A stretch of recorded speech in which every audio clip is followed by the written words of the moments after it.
दोस्तों, जैसे कि आपको पता है कि चाइना ने एक आर्टिफिशियल सूरज बनाया है। आखिर ये बात कितनी सच है? अगर है तो उन्होंने इस सूरज को कैसे बनाया, ये कैसे काम करेगा और क्या सच में ये हमारे सूरज की जगह ले लेगा? ये अमेजिंग इन्फॉर्मेशन आप जानोगे आज की इस वीडियो में। ये है स्पेस की एक और शानदार वीडियो और आप देख रहे हैं स्पेस वर्ल्ड। आज से 4.5 अरब साल पहले हमारा सूरज बना। तब इसके गिर्द बहुत सारे बादल घूम रहे थे। उस वक्त सूरज की गर्मी आउटर सोलर सिस्टम की निस्बत इनर सोलर सिस्टम में काफी ज्यादा थी और सूरज की तेज गर्मी की वजह से हाइड्रोजन और हीलियम गैसेस बहुत दूर चली गयी और यहाँ सिर्फ वही ऑब्जेक्ट बचे रहे जिनका मेल्टिंग पॉइंट काफी ज्यादा था। इसी वजह से हमारे इनर सोलर सिस्टम में रोकी सितारे हैं और आउटर सोलर सिस्टम में हाइड्रोजन और हीलियम से बने गैस जाइंट। वक्त के साथ साथ ये डस्ट के बादल चट्टानों में बदल गए और चट्टानी टुकड़े सियारों में। लेकिन जो टुकड़े मार्स और जुपिटर के दरमियान मौजूद थे वो सियारे नहीं बन सके, इसीलिए आज वो एस्टेरॉयड बेल्ट की तरह हमें दिखाई देते हैं। हमारे सूरज का साइज इतना बड़ा है कि इसमें 13 लाख ज़मीनें आसानी से आ जाएंगी। इस अकेले ने पूरे सोलर सिस्टम के 99.9% हिस्से को कैप्चर किया हुआ है। यानी अगर हम सोलर सिस्टम में मौजूद सभी सियारों को एक लाइन में रखते हैं तब भी इसके अंदर बहुत ज्यादा खाली जगह बच जाएगी। इसकी सरफेस का टेम्परेचर 5700 डिग्री है और इसकी कोरोना का टेम्परेचर 1.5 करोड़ डिग्री है, जिससे बहुत ज्यादा चार्ज पार्टिकल्स निकलकर पूरे सोलर सिस्टम में फैल जाते हैं और ये पार्टिकल्स 28 अरब किलोमीटर दूर जाकर सूरज के गिर्द एक बबल बनाते हैं जिसे हीलियोस्फीयर कहते हैं। यानी सूरज से निकलने वाली एनर्जी 18 अरब किलोमीटर दूर तक जाती है। इसी एनर्जी की वजह से हमारी जमीन पर पानी लिक्विड फॉर्म में मौजूद है। पानी के लिक्विड फॉर्म में होने की एक और वजह हैबिटेबल जोन है, यानी हमारी जमीन सूरज के हैबिटेबल जोन में आती है। ये हमारे सोलर सिस्टम का वो एरिया है यहाँ ना टेम्परेचर इतना ज्यादा है और ना कम, बल्कि ऐसा टेम्परेचर है जिसमें पानी लिक्विड फॉर्म में रह सके। अगर हमारी जमीन सूरज के ज्यादा करीब होती तो ये पानी भाप बनकर उड़ जाता और अगर सूरज से ज्यादा दूर होती तो ये पानी बर्फ बन जाता।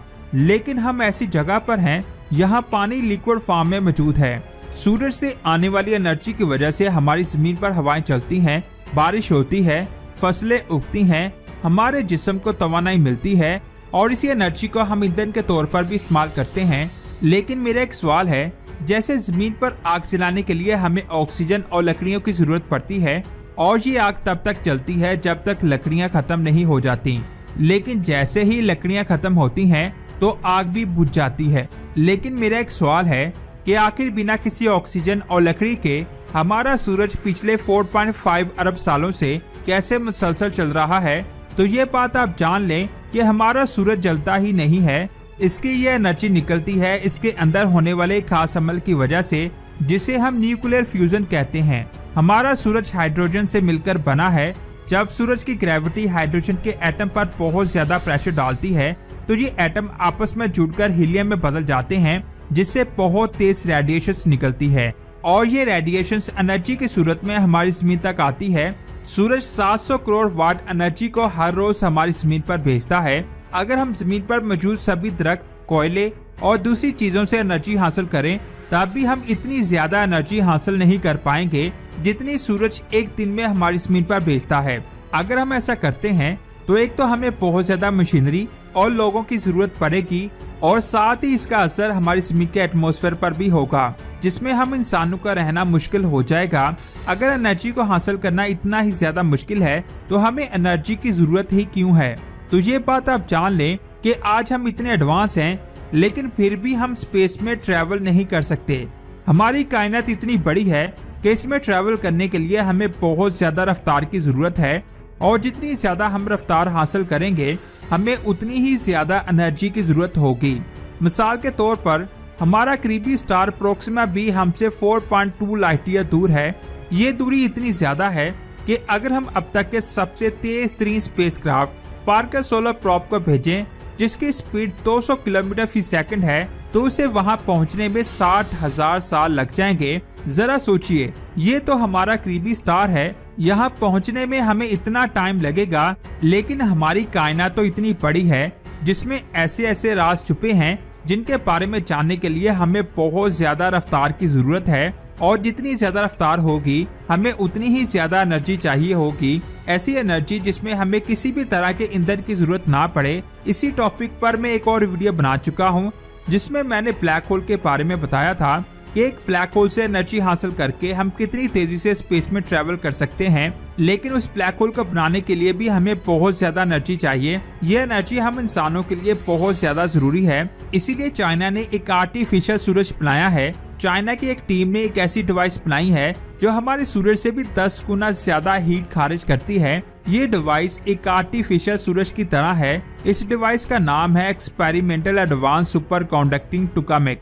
ये सूरज 16 करोड़ डिग्री तक हीट प्रोड्यूस कर सकता है, जो हमारे सूरज से 10 गुना ज्यादा गर्म है। साइंसदानों ने जब इस डिवाइस का फाइनल टेस्ट किया तो ये डिवाइस 101 सेकंड तक 12 करोड़ डिग्री तक गर्म रही। इसके बाद अगले 20 सेकंड तक इसने 1600 करोड़ डिग्री तक का टेम्परेचर हासिल किया।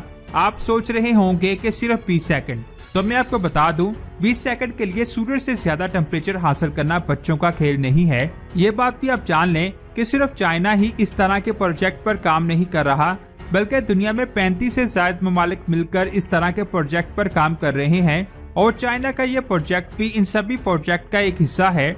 सबसे पहले 1985 में फ्रांस में इस प्रोजेक्ट पर काम शुरू किया गया था। उनका कहना है कि वो 2035 तक एक ऐसा सूरज बना लेंगे जो पूरी दुनिया को एनर्जी प्रोवाइड करेगा। चाइना ने 2006 में इस प्रोजेक्ट पर काम शुरू किया था और 2018 में इस मशीन ने 100 मिलियन डिग्री से भी ज्यादा टेम्परेचर हासिल किया था, जिससे ये साबित होता है कि चाइना सूरज से ज्यादा हीट हासिल करने में कामयाब हो चुका है। लेकिन अभी भी चाइना का ये प्रोजेक्ट कंप्लीट नहीं है। चाइना के मुताबिक इसे कंप्लीट होने में 30 साल से ज्यादा का वक्त लगने वाला है। ये भी बात आप जान ले कि चाइना सिर्फ और सिर्फ आर्टिफिशियल सूरज ही नहीं बना रहा, बल्कि वो 2 और प्रोजेक्ट पर काम कर रहा है। इनके नाम है HLA2 रिएक्टर और RJ-TEX। चाइना का ये सूरज सेम वैसे ही हीट पैदा करता है जैसे हमारा सूरज। इसमें भी न्यूक्लियर फ्यूजन होता है। एक थर्मल आइसोलेटेड कंटेनर में हाइड्रोजन के 2 आइसोटॉप्स ड्यूटेरियम और ट्रिटियम को हाई टेम्परेचर पर फ्यूजन करवाया जाता है। इस फ्यूजन से हीलियम बनता है, जिससे बहुत ज्यादा एनर्जी निकलती है। ये प्रोसेस एक थर्मल आइसोलेटेड कंटेनर में किया जाता है जो कुछ इस तरह दिखाई देता है। 2020 में इस तरह का एक्सपेरिमेंट साउथ कोरिया ने भी किया था और वो 10 करोड़ डिग्री तक टेम्परेचर हासिल करने में कामयाब हो पाए थे। इस एक्सपेरिमेंट को K-STAR का नाम दिया गया था। बेशक चाइना और कोरिया ने सूरज से भी ज्यादा टेम्परेचर हासिल कर लिया है, लेकिन इस टेम्परेचर को ज्यादा देर तक बरकरार रखना बहुत ज्यादा मुश्किल है। जिस कंटेनर में ये प्रोसेस होता है, अगर इसमें थोड़ी सी भी हीट लीक होती है तो पूरा प्रोजेक्ट फेल हो सकता है। इसीलिए इन प्रोजेक्ट्स को कंप्लीट होने में कई साल लग जाएंगे। अगर ये प्रोजेक्ट पूरा हो भी गया तो चाइना दुनिया पर हुकूमत करने के लिए इसका गलत इस्तेमाल कर सकता है। आपको क्या लगता है? नीचे कमेंट्स करके जरूर बताएं और ये भी बताएं क्या चाइना सच में ऐसा कोई सूरज बना पाएगा या नहीं। वीडियो अच्छी लगी तो लाइक करने के साथ साथ इसे शेयर जरूर करें और स्पेस की ऐसी ही अमेजिंग वीडियोस को देखने के लिए हमारे चैनल को सब्सक्राइब करके बेल आइकन को प्रेस करें। अपना बहुत सारा ख्याल रखें। अल्लाह हाफिज।